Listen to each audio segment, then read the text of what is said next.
From the Alvin and Rosalie Sarachek studio, PBS Kansas presents Kansas Week. Another hacking attack on a major computer system with lots of your private info at risk. No harm this time. But what can Kansas do to stop it next time?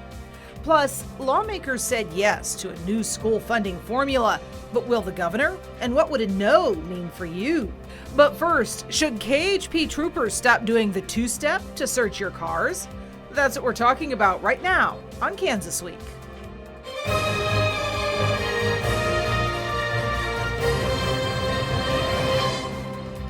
I'm Pilar Pedraza, and this is Kansas Week. Lawmakers worked late into the night a week ago Friday as they finalized their work for the year, coming up with a budget and a school budget, wrapping up the 2023 legislative session. They did a lot during that time, but they also left a lot on the table when they went home for the year.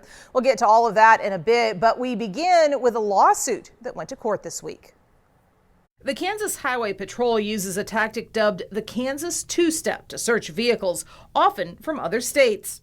A lawsuit before a federal judge in Kansas this week says the two-step is when troopers find a reason to make a traffic stop. Then, as the trooper heads back to the patrol car, they take a couple of steps before returning to again interact with the driver.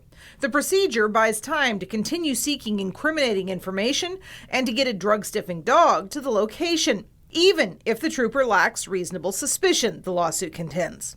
The ACLU of Kansas says troopers target out-of-state motorists coming from places where marijuana is legal. Kansas is among the few states with no legalized form of marijuana.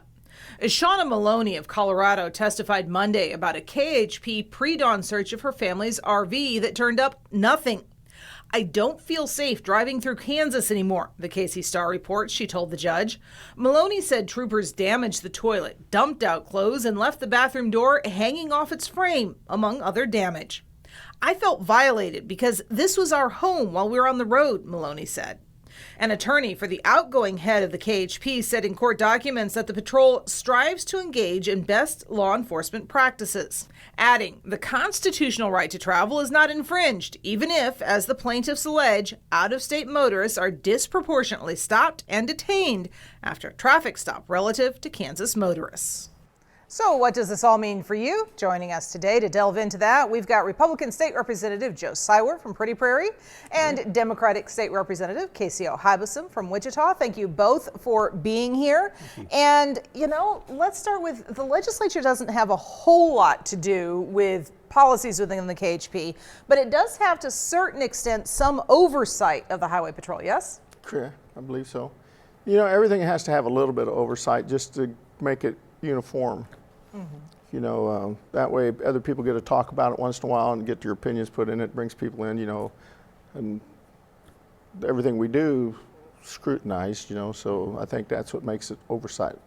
Yeah. And I agree with, Representative Siwer, with respect to the oversight, definitely there has to be checks and balances, with respect to all agencies, making sure that all agencies are following, the law, following protocols. So with respect to oversight, I think, yeah, definitely there needs to be oversight with respect to the agency. Of course, with the reporting, that's kind of troubling, trying to single out out-of-state vehicles, without proper cause, and definitely that's something that we know we need to take a look at in the legislature and make sure that no one's rights are being violated. I don't want a situation whereby we have citizens from our state traveling to other states and, somehow they'll get, profiled at the same time. We don't want others coming here, being profiled like that. So, yeah, I agree with Joe, Representative Siwer, I should say. That's okay. He's my Just call friend. me Joe. We're buddies. That's why we agreed to do it. It's an honor to be here with you. And we use first names on this show after the introduction, okay. So we're okay. All right.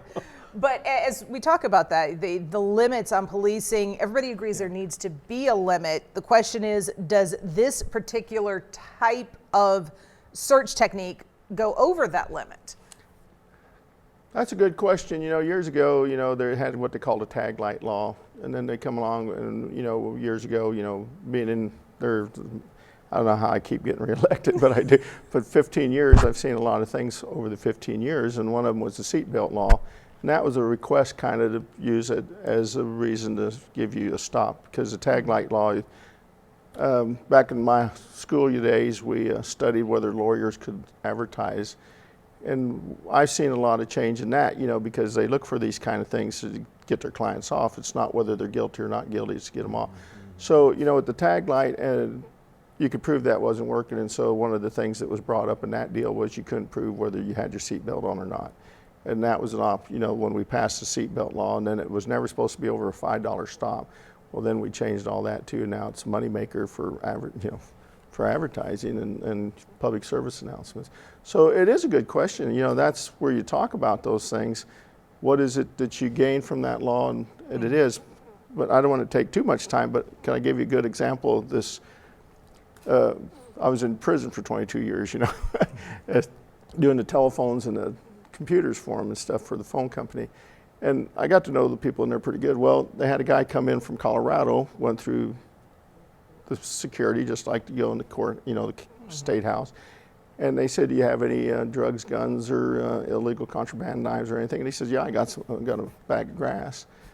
And they thought he was kidding, and so he puts it out there. Well, they arrest him because it's illegal in Kansas. Well, I'm from Colorado. He said, well, what do you put them guys on the spot with that? And he come to see his brother, and they said, well, you're probably going to see your brother for quite a while now. But it's that kind of thing, we think that it's okay in the other states, and it's not, So that makes it tough. And that does actually touch on an issue we're going to be talking about a little bit later in the show. But first, we do need to move on to probably what was the biggest issue coming out of last week's end of the session. Picking up where we left off, the Kansas legislature passed a state budget and a budget for K-12 schools late Friday night. Now it's signed off for the year, but some say the work lawmakers did isn't worth the paper it's printed on and are demanding the governor kill it.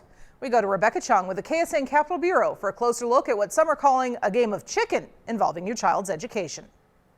Well, public education advocates say they want lawmakers to return to the Capitol to take another look at this year's education budget. They say public schools could lose money under the current plan. Public school advocates in Kansas are awaiting the governor's decision on this year's education budget. We're urging a veto. The bill contains vouchers, and because it sets schools up to lose quite a bit of money. Opponents say there are several parts of the budget that could have a devastating impact on Kansas schools. That includes expanding eligibility for a program which they say sends money to private schools, taking money out of the public school system. Our concern is these schools that are currently unaccredited who might be accepting these vouchers are not under any obligation to teach students to the state standards, to have licensed teachers. Another part of the budget bill includes more than $500 million going to special education. Still, advocates say it's not enough to meet the needs of Kansas schools. We would really like to have a clean bill of education. They're even suffering more than we are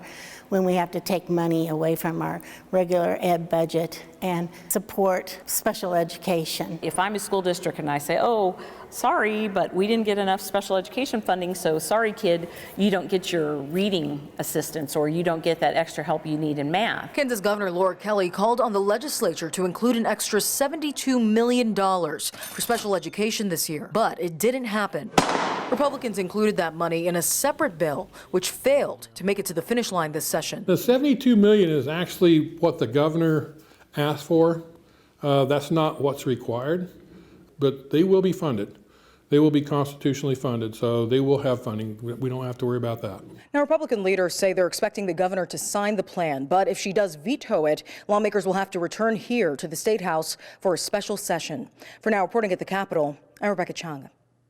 Special session opens up a whole nother barrel of trouble because if you guys get called back to a special session, you wouldn't think I make my living with words. Once you guys get called back to a special session, if it happens, you can do whatever you want. There's no limits. That is correct. I mean, I've only been to one special session, and of course, you're correct. It's like a balloon. You just never know what's going to happen. But with respect to the budget that passed last Friday, of course, there was provisions in that $72 million that we were talking about for vouchers, for students to go to, private schools, which to me, technically it's already against the Constitution, for us to provide money for vouchers. That's already settled. But we can do better as lawmakers to make sure that we actually do fully fund special education. Giving money or trying to have money diverted to vouchers whereby students can take it to unaccredited schools definitely is not the way to go, And I support the fact that if the government needs to veto this particular budget, I stand behind her, because we definitely need to fully fund education to the max. Joe? I again agree with Casey. I went to the two-room schoolhouse out by Cheney Lake there. It's still there. And we were a parochial school, but it was before USDs were available. That's how old I am. But the Reno County superintendent that checked all the schools would come out and check us. It didn't cost the state a dime. I also represent a lot of Amish and Mennonite schools there that homeschool and things like that. We talked about the vouchers for years. A lot of them didn't want it because they didn't want the state to tell them how to do their things.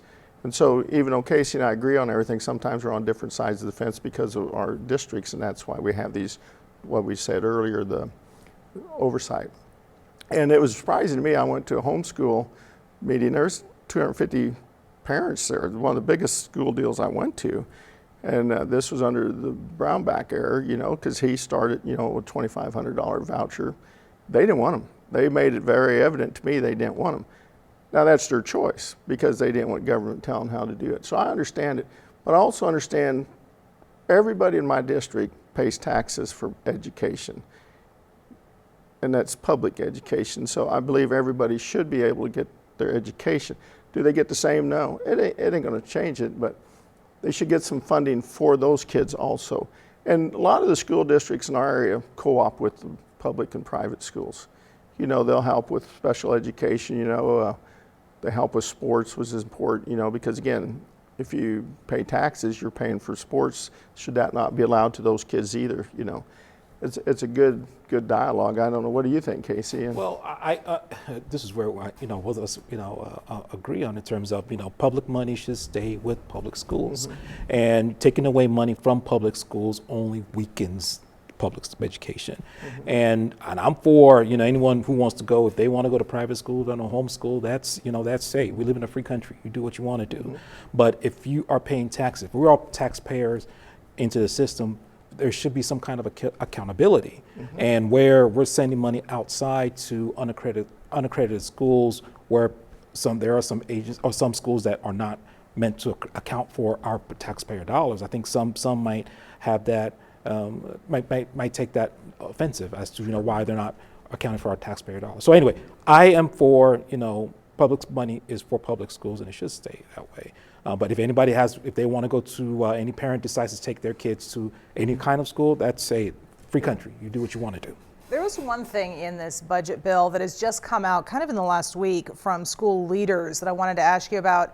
School leaders saying that in smaller districts that have declining enrollment, there was a change made in how they figure out the average enrollment. It used to be you did an average of 3 years, and they cut it down. I can't remember if it was 2 or 1.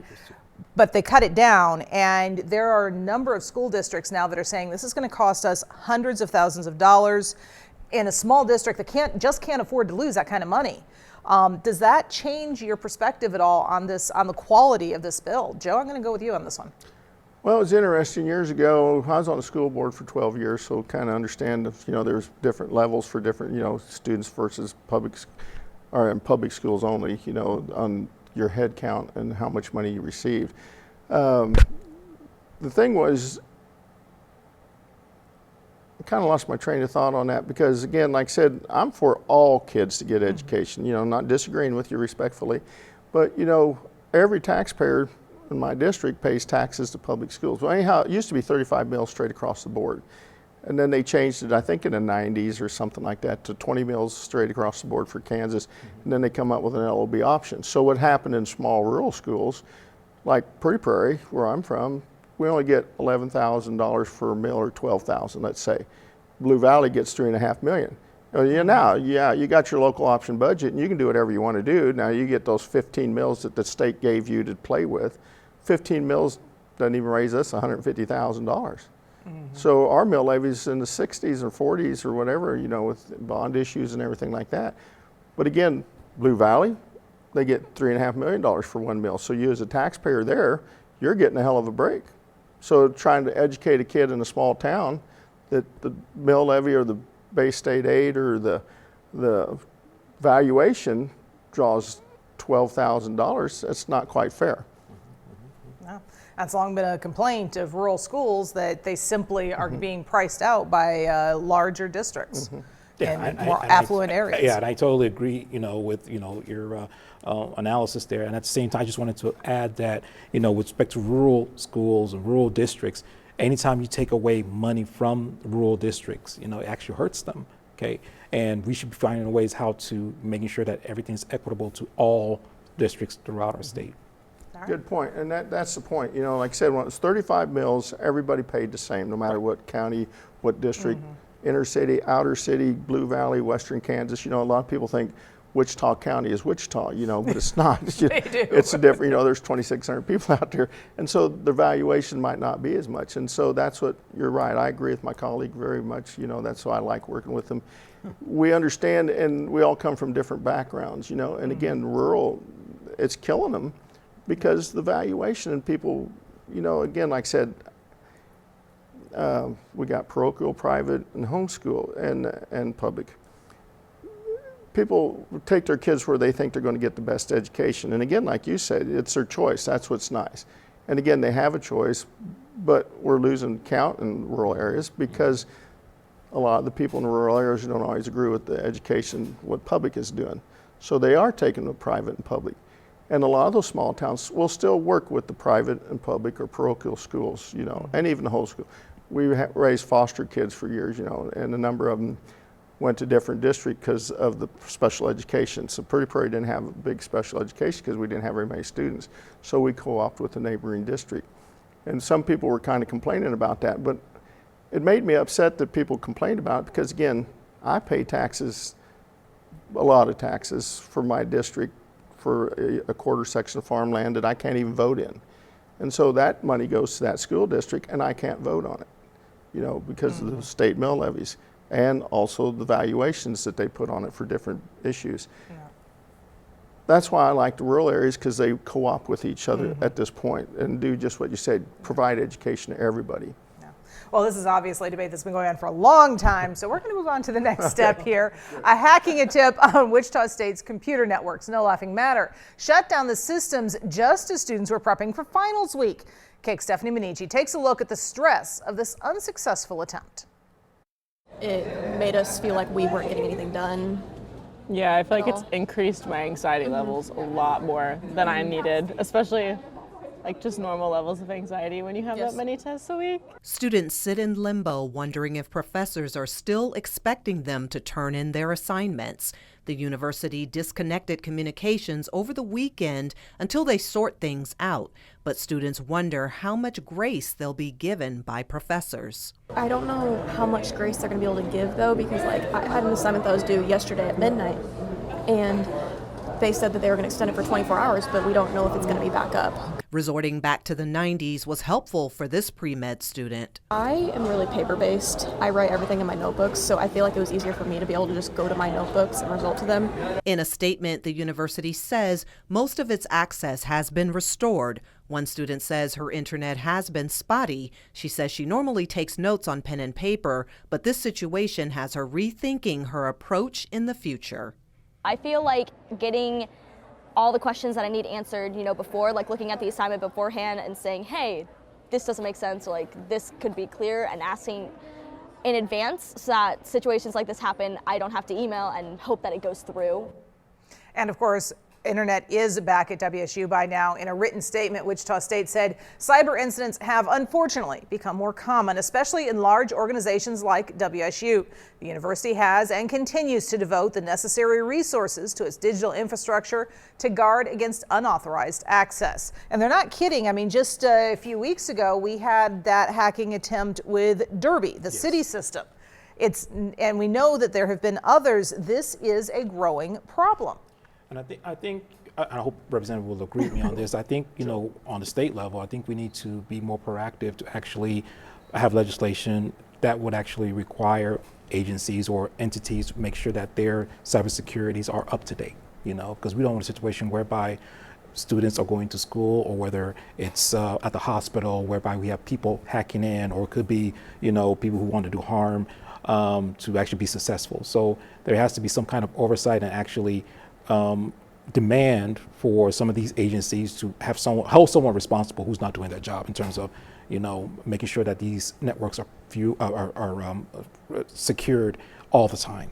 So I'm looking for ways we can be able to improve that. Maybe in the legislature have some kind of law that says, any entity or any entity should have at least somebody who's overseeing it and reporting back to appropriate authorities, so that whether it's our attorney general or whoever can take action, make sure that stuff like this doesn't happen.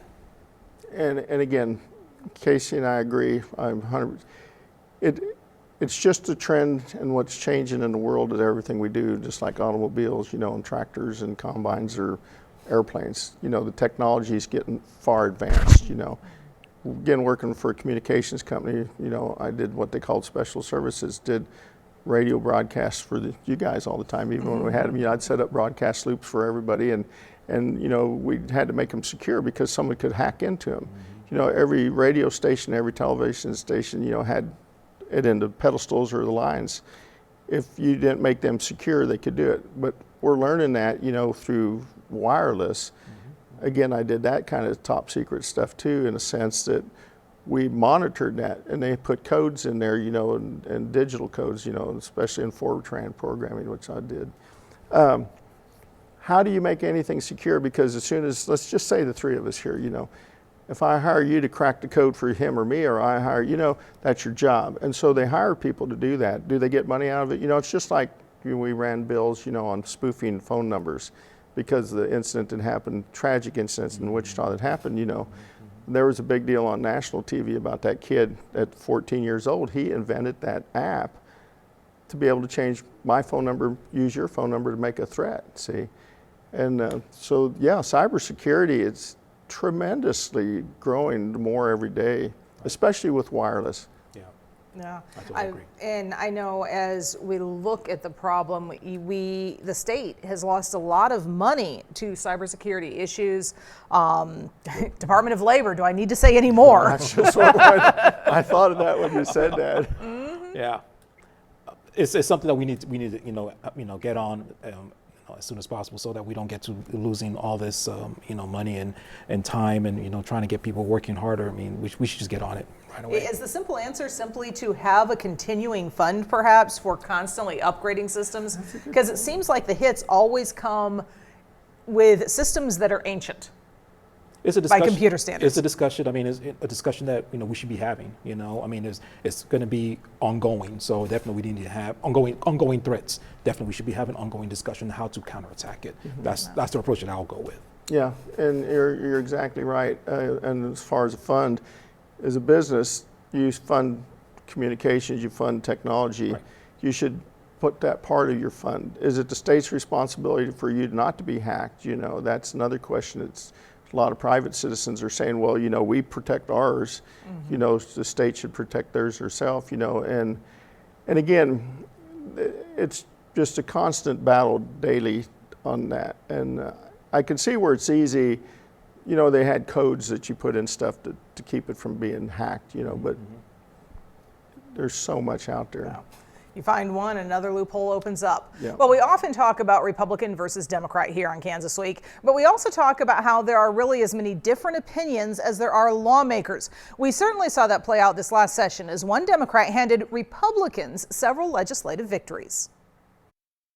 A freshman state representative from Kansas City broke with his party several times as the 2023 session wrapped up, and in the process got one thing he's been fighting for years: funding and recognition for the Quindaro Ruins, a Civil War era town in Kansas that operated as a stop on the Underground Railroad and a gateway to Kansas. In an hour-long interview with the KC Star, Robinson said he would never have run for office if he had known the session would be so dominated by debates over transgender rights, an issue he told the Star he was unaware of despite an intense focus in last fall's governor's race on whether transgender athletes should be allowed to compete in girls' and women's sports. According to the Star, Robinson said, "I would have never even signed on the dotted line to try to go to the House if I had known it was going to be so contentious and full of so many heartbreaking personal, private choices." According to the Wichita Eagle, which reprinted the article, Robinson denies any vote trading, even though it was his vote that helped override the governor's veto of policies restricting transgender rights in Kansas and increasing work requirements for food stamps. Either way, his decisions angered fellow Democrats, leading at one point to this accusation during a key vote on the budget. There were typically two sets of slaves. You had what was considered the field Negro and the house Negro. Most of the time, you became a house Negro because of things that you may have done, exchanges, trades that you may have made. Republican Senator J.R. Clays told the Star he sought the funding for Quindaro unprompted because of the way some Democrats were treating Robinson. The story quotes Clays as saying, "I was delighted to come up with something that would allow Marvin to have a win in his first year, since he was clearly being treated poorly by some select individuals." And to start off with, this is just one example of how vitriolic this last session got. And I know I had conversations with both of you about that at some point during the session. I mean, it just got nasty sometimes. It did, but we're all there in Topeka to make a difference. To try to help our constituents. And everyone is responsible for their votes. I may disagree with Representative Sywert on some of his votes. He might disagree with mine, but we all have to remember that we all represent different. All our districts are not the same. We try to come in to find common ground. And of course, with the transgender bill, of course, that's the bill that I think that discrimination is discrimination, regardless if you are whatever you are, black, white, gay, lesbian, whatever. If you discriminate against somebody, it's discrimination, and it's totally wrong. And I voted, with respect to to sustain the governor's veto. And of course, if my constituents ask me about that question, I'll be able to go home to defend it. Same thing with any other legislator. They cast their own votes. So. Well, and like Casey said, we're running out of time here, but you vote your district, and everybody's district is a little bit different. And you're right. Again, Casey and I agree with so many things. That's why we get along. And I get along with as many on the right side as I do on the left side, and I don't get along with some on my side. Let me tell you. But the sad part about it is how many times has a Republican voted for a veto override, and the Republicans don't. I'm disappointed in the way the governor went after Robinson. He voted in his district, but how many votes have we lost in the Republican Party with supermajority? Yeah, very salient point. And we're going to have to leave it on that point because we are out of time, Joe. I'm so sorry. That does it for this week. Once again, we'd love to thank our guests for joining us, and we'd love to thank you as well.